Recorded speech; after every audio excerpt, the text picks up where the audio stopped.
Meu nome é Heloísa Greco Bisoca. Eu sou membro do Instituto Helena Greco de Direitos Humanos e Cidadania, que é esse espaço, né, que a gente está nele. O Instituto Helena Greco de Direitos Humanos e Cidadania é uma entidade autônoma, livre, independente, autogestionária, independente em relação ao Estado, aos governos e à institucionalidade. É uma entidade também apartidária, é um movimento social classista e popular. A gente luta pelo direito à história, à verdade, à memória e à justiça, e a gente combate o terrorismo de Estado do capital. Há uma reatualização dessa luta pelo direito à memória, à verdade e à justiça. Há mais de 40 anos que eu milito nessa frente que é tão importante, mas ao mesmo tempo tão criminalizada e até demonizada, que é a luta pelos direitos humanos. Comecei no movimento estudantil, entrei para a Universidade Federal de Minas Gerais em 1970, e depois eu lutei contra a ditadura no Movimento Feminino pela Anistia e no Comitê Brasileiro pela Anistia.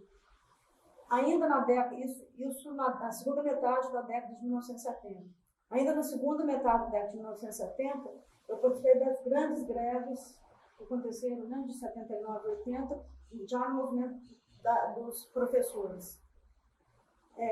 Depois disso, na década de 80, eu participei do movimento Tortura Nunca Mais de Minas Gerais, que foi criado em 1985.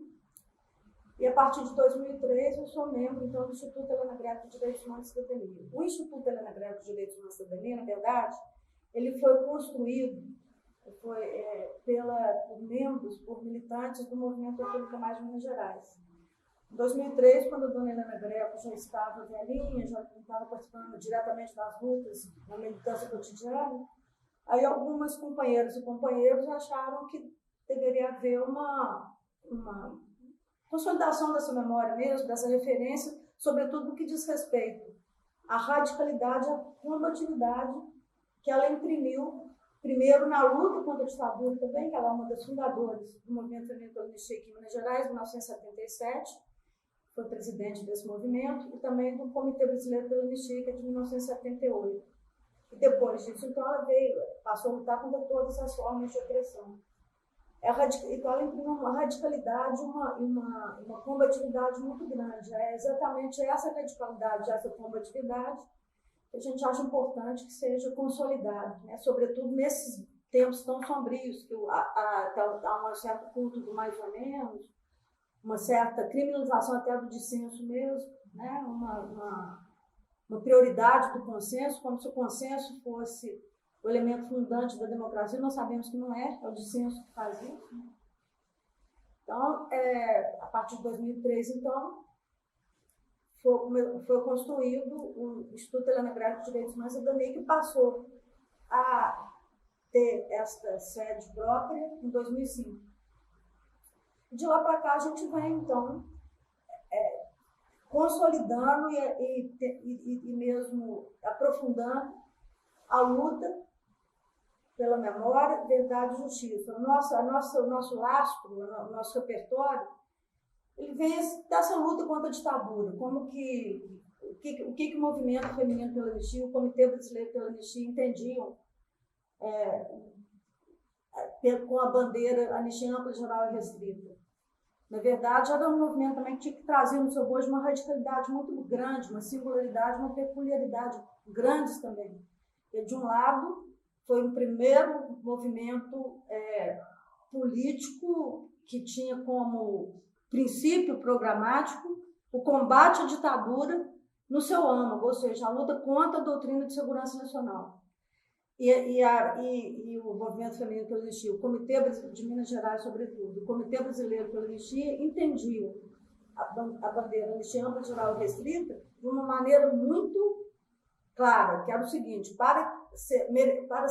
fazer jus a esses epítetos, ampla, geral e restrita, tinha que cumprir uma série de questões, como o esclarecimento das mortes, dos desaparecimentos, né, dos companheiros e das companheiras que tombaram durante a ditadura, o desmantelamento do aparato repressivo, que eu acho que é uma das palavras mais importantes, mais atuais também, a questão da responsabilização e punição daqueles que perpetraram crimes contra a humanidade, a tortura é um crime contra a humanidade, o desaparecimento forçado também, abertura irrestrita de todos os arquivos, e de forma alguma aceitar qualquer tipo de acordo ou de arranjo e combater com todas as forças, isso que até hoje está causando sérios desgastes a essa luta, que é a questão da anistia de dois caminhos, né? Anistia recíproca, que é a questão, que é a defesa da anistia daqueles que perpetraram os crimes contra a humanidade, que é uma coisa que a gente não aceitava definitivamente, como continua não aceitando.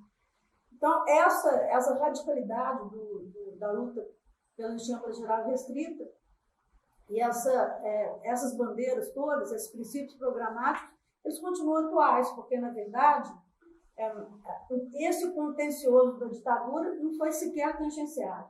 Quer dizer, a tortura continua como uma sólida instituição nesse país, o desaparecimento forçado também, a estratégia do esquecimento, ou seja, o controle da memória enquanto política de Estado, né, método de governo, isso continua.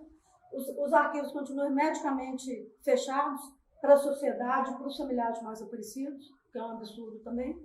E a questão dos desaparecidos políticos não foi resolvida, de forma alguma, não foi sequer tangenciada. Os familiares não tiveram, até hoje, esse direito ancestral, que alguns consideram sagrado, que é de enterrar seus entes queridos. Então, isso tudo está colocado, e essa é a nossa luta, que do Instituto Helena Greco também. E o fato de não ter sido, dessa parte não ter sido questionada, não se ter avançado, houve alguns avanços sim, mas avanços milimétricos de uma exiguidade insuportável, isso aí está tudo sendo reproduzido da mesma forma. Nós sabemos, né, que essa transição que se deu, né, depois que o último general saiu do poder, foi em 1985, ela foi uma transição que foi gestada, foi emanada dentro das entranhas, se vocês quiserem, dos intestinos do próprio regime militar, e com o mesmo leque de alianças que concebeu o golpe, construiu o golpe e sustentou a ditadura militar, que são que é a burguesia associada, né, com o imperialismo, sobretudo norte-americano na época, o fundamentalismo cristão, naquele momento representado pela Igreja Católica enquanto instituição.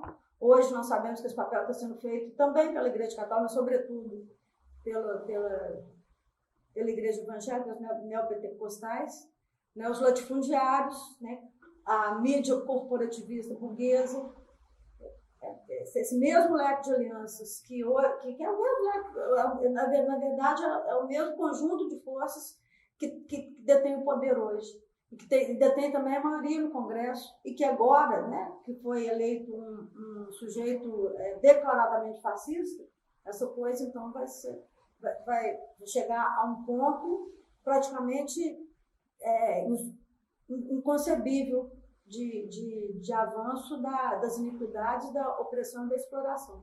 Como essa transição foi muito longa, e ela foi uma transição sem ruptura, que nós temos agora a avaliação de que essa transição está tendo um desfecho, agora 33 anos está tendo um desfecho da pior maneira possível, né?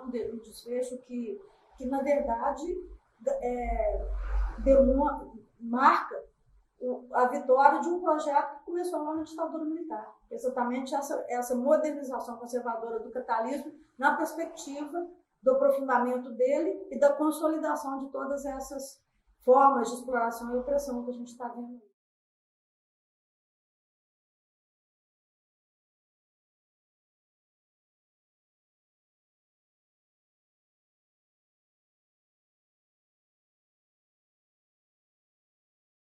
Mas o que a gente percebe, né, ao longo desses 33 anos é que a tortura continua sendo uma instituição muito sólida, os desaparecimentos forçados também. O Brasil continua sendo um dos países que tem o maior nível de desigualdade do mundo, né, a maior concentração de renda do mundo.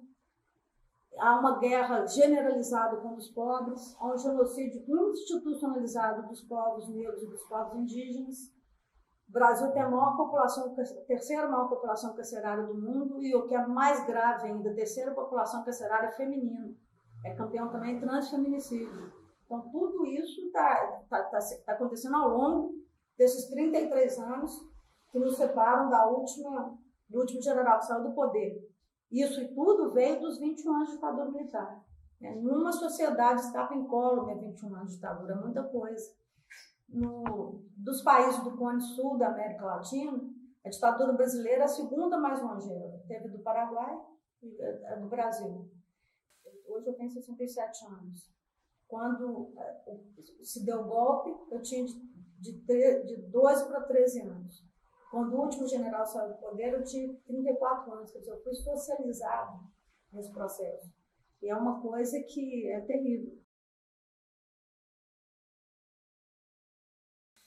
Exatamente na questão da memória, porque eu sei que vocês trabalham com essa questão do lugar que é coletivo, um lugar comum, e quando eu vi o site, eu me lembrei muito de como que os povos originários pensam nessa questão. Então, a Tecoa, o território ancestral. Por que esse território ancestral é tão importante e insubstituível? E fora deles não há possibilidade de vida para os povos originários, porque ele contém a memória dessa ancestralidade. Isso não dá para ser deslocado e muito menos não dá para ser detonado. Então, eu acho que nós aqui, na cidade, a gente tem que resgatar a cidade também enquanto a memória organizada da sociedade, no sentido da polis, é isso, né? A memória organizada da sociedade, mas não a cidade, como diz o Tiago Cancer, construída pelos inimigos, mas uma cidade que a gente precisa resgatar enquanto locus de construção da cidadania, entendida como a transformação do que existe a partir da ação e do discurso, né? Então, e nisso também, os povos originários têm uma definição que eu acho perfeita de memória, que não é aquilo que se guarda, é aquilo que se transmite, é aquilo que é narrado. E eu refletindo sobre isso, a gente pode, acho que é uma evidência de que se a gente está numa situação tão deletéria agora, tão obscura, os tempos são tão sombrios dessa forma, eu acho que mais do que opacidade, está havendo um processo de escuridão mesmo pela frente, exatamente porque não houve essa transmissão da memória no sentido de que a memória daqueles que exercem a cidadania, muito no sentido também, que são aqueles que não apenas sofrem a opressão, mas sobretudo lutam contra essa opressão. O que está havendo cada vez mais é um processo de invisibilidade, de esquecimento radical, de obliteração de todas essas narrativas. E é isso que a gente precisa recuperar. A gente vai ter que buscar contar o que aconteceu e lutar contra essa opressão a partir disso. Na verdade, os direitos humanos ele é sempre colocado em evidência negativa, né? E agora ele está sendo, da mesma forma, como presidente eleito, alçou um torturador sanguinário, que é o brilhante Ustra, a herói nacional, ele coloca os direitos humanos como se os direitos humanos constituíssem o inimigo número 1 dele. É uma luta contra-hegemônica, e a gente então procura construir uma contra-memória, um contra-discurso também, se vocês preferirem, para usar a palavra da moda, uma contra-narrativa, né, em relação ao que está acontecendo aí. Como se trata de uma luta contra-hegemônica, não é da mesma forma como a gente lutava contra a ditadura militar, né? Os movimentos pela anistia brasileira restrita não tinham uma reivindicação, tinham exigências. Os movimentos pela anistia brasileira restrita não achavam que a ditadura militar era uma era passível de uma interlocução. Era um inimigo a ser derrubado, a ser combatido e derrubado. Da mesma forma, a gente considera isso agora.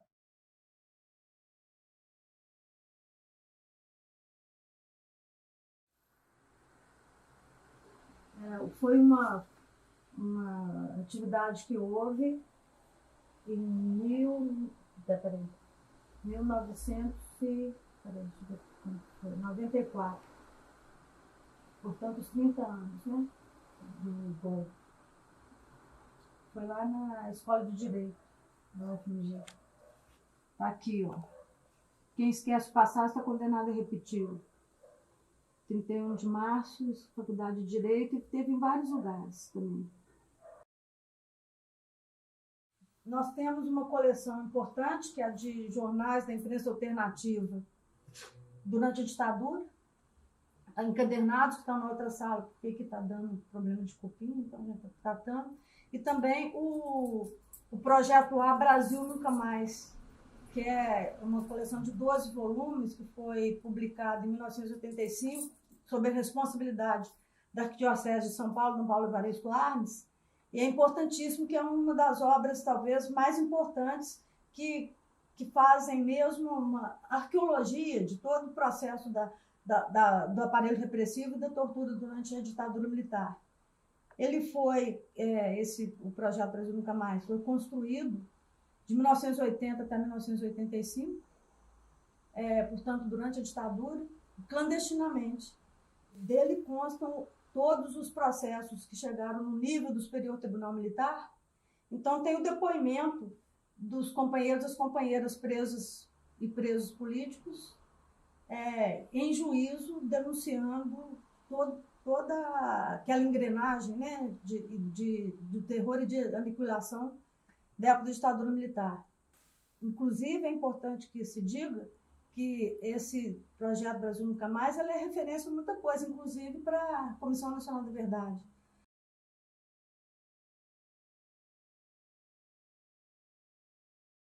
Um documento importante que a gente tem, que é o dossiê Ditadura, Mortos e Desaparecidos Políticos no Brasil, em 1964 e 1985.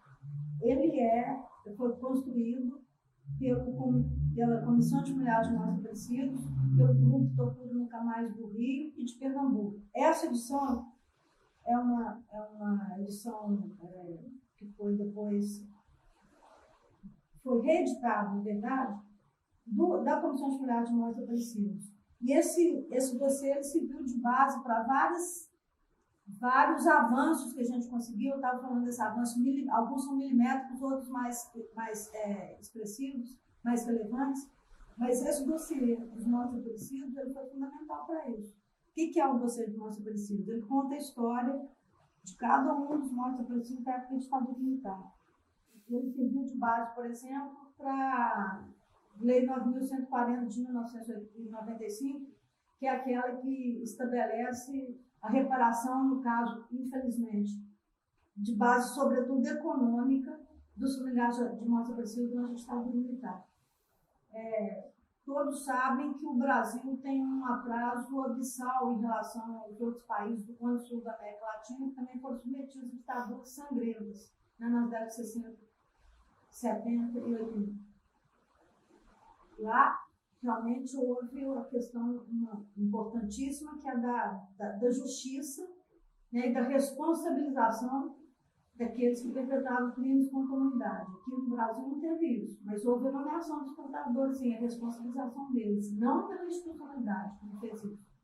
Ele fez isso sobre exatamente os movimentos, graças à luta dos presos políticos, dos exilados e banidos, né, que são os grandes protagonistas nessa história.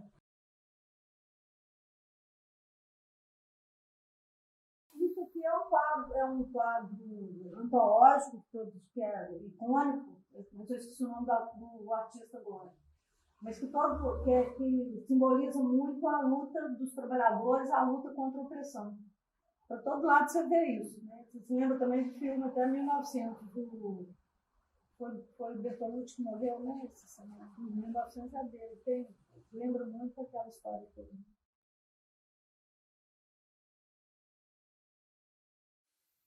Ela é muito precária, porque por exemplo, não tem o nome aqueles que foram massacrados pela ditadura dos povos originários. Tem um número que eu acho que é bem conservador, que fala em 9.000, que houve um massacre, né? Se a gente pensar em Yanomami, todos eles ali, teve uma investida muito grande na região da Amazônia, para construir estrada, para abrir fronteira, para fazer essa história toda. Deve ter sido muito mais, mas de qualquer jeito, nenhum deles consta, nem da nossa lista, muito menos da Comissão Nacional de Verdade, e também não tem os nomes daqueles que foram massacrados pelo latifúndio e pelo Estado também durante a ditadura, que aí são milhares igualmente.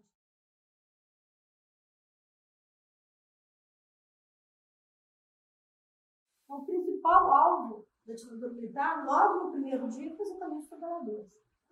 Acabar com os sindicatos, acabar com as lideranças, acabar com qualquer canal de participação dos trabalhadores e dos movimentos sociais. Para isso que ela veio. Por quê? Porque para poder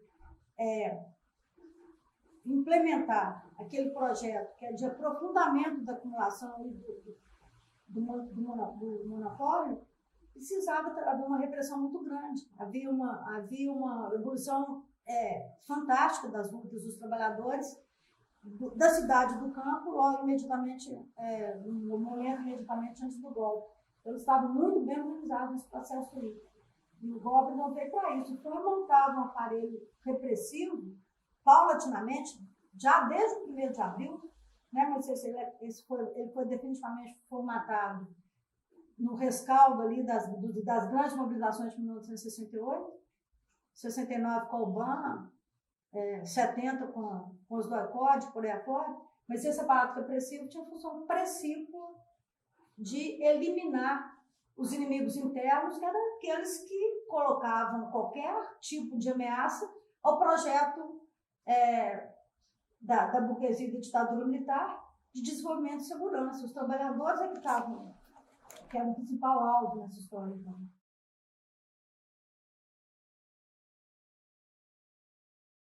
A gente está falando em 1968, a gente está em 2018, né? São 50 anos.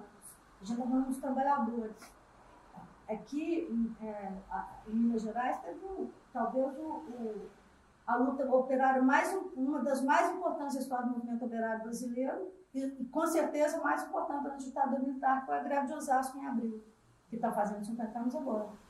Foi uma greve importantíssima porque, pela primeira vez aconteceu, a cidade industrial de Contagem parou completamente, uma greve que passou por fora da estrutura sindical, da burocracia sindical, surgiu no chão das fábricas, nas moradias, nas casas, foi completamente independente, autônomo, com uma combatividade muito grande.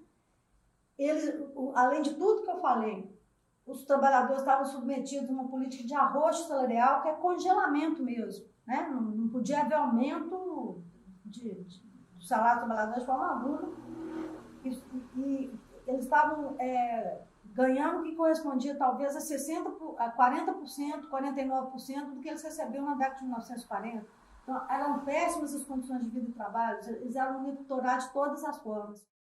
Minha senhora, de quem chora esse menino, chora de barriga cheia, com vontade de mamar. E olha o coco, sabiru, biru, biru, lelei, olha o coco, sabiru, biru, ba. E olha o coco, sabiru, biru, biru, lelei, olha o coco, sabiru, biru, ba. Minha senhora, de quem chora esse menino, chora de barriga cheia, com vontade de apanhar. E olha o coco, sabiru, biru, biru, lelei, olha o coco, sabiru, biru, ba. E olha o coco, sabiru, biru, biru, lelei, olha o coco, sabiru, biru, ba.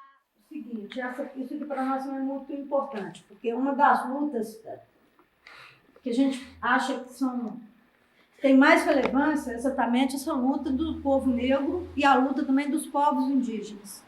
A gente, então, fez esse encontro de luta contra o genocídio do povo negro numa articulação com o Reage ou Será Morta e Reage ou Será Morto da Bahia, que tenha uma perspectiva bem combativa, né, nessa questão de combater o genocídio contra o povo negro e esse racismo que é secular aqui no Brasil e que é institucionalizado. Né? A gente não pode perder de vista que o Brasil tem mais de 300 anos, tem no prontuário mais de 300 anos de escravidão, foi o último país a abolir a escravidão E essa história ainda não só está por ser contada, como está por ser reparada. Tem uma ocupação Helena Greco. Não sei se vocês sabem disso. Vocês conhecem a Rosa Leão? A Helena Greco é no interior. É ali mesmo, é vizinha de cerca da ocupação Rosa Leão. É ali no bairro de Las Pós. E essa ocupação é de 2011, então ela é bem anterior, é um pouco menor que as outras, mas já está consolidada. Quando teve essa história da Comissão Nacional da Verdade, é bom que se diga que isso aí não surgiu do nada. Isso aí foi uma exigência, uma pressão muito forte dos movimentos por memória, verdade e justiça, que já vinham desde lá atrás, desde a própria luta contra a ditadura, a luta contra a geral restrito, e também das comissões familiares de mortos desaparecidos. Então, houve uma pressão muito grande, teve uma conferência nacional de direitos humanos em Brasília em 2007, e aí nós conseguimos, que inclusive foi proposta de Minas Gerais, né, do Instituto Helena Greco de Direitos Humanos e Cidadania, conseguimos introduzir a questão da Comissão da Verdade e Justiça. Mas, assim, colocando uma Comissão de Verdade e Justiça autônoma, independente, composta por pessoas que tivessem trajetória nessa luta, né, que tivessem acúmulo nessa luta. Isso passou na conferência. Só que depois teve uma grita muito grande ao longo de 2008, 2009, foi os generais, as Forças Armadas, a caserna inteira. Isso foi o governo Lula ainda, né? Pressionou o governo e acabou que o governo capitulou em relação a isso e descaracterizou totalmente a Comissão da Verdade, que acabou virando uma coisa exígua, completamente exígua, que não teve eficácia nenhuma, como até hoje não teve uma consequência. Não, vamos ser justos. Foi importante ter algum subproduto positivo? Claro que tem. Colocou em pauta isso, a mídia acabou tendo que dar espaço, teve um monte de coisa, acabou incorporando muita coisa que já tinha nesse repertório, né, no acúmulo dessas lutas, beleza, mas não avançou em nada. Esta festa de verdade, feliz, aparato de glórias, esta esperança dourada no Planalto, não é mais possível esta festa de bandeiras, com guerra e Cristo na mesma posição, assim não é possível a impotência da fé, a ingenuidade da fé.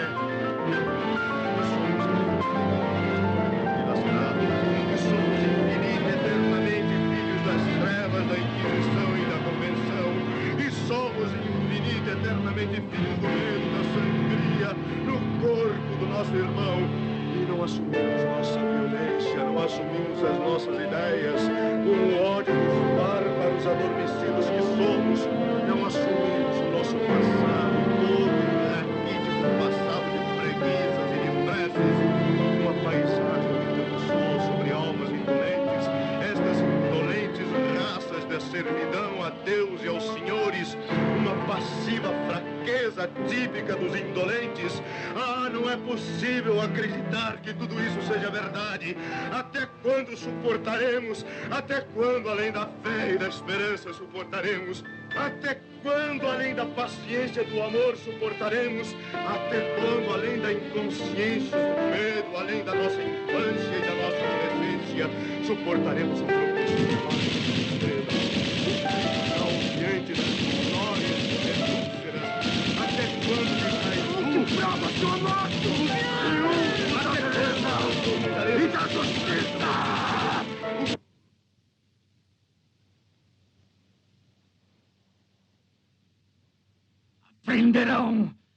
Aprenderão, dominarei esta terra, botarei estas histéricas tradições em ordem, pela força, pelo amor da força, pela harmonia universal dos infernos, chegaremos a uma civilização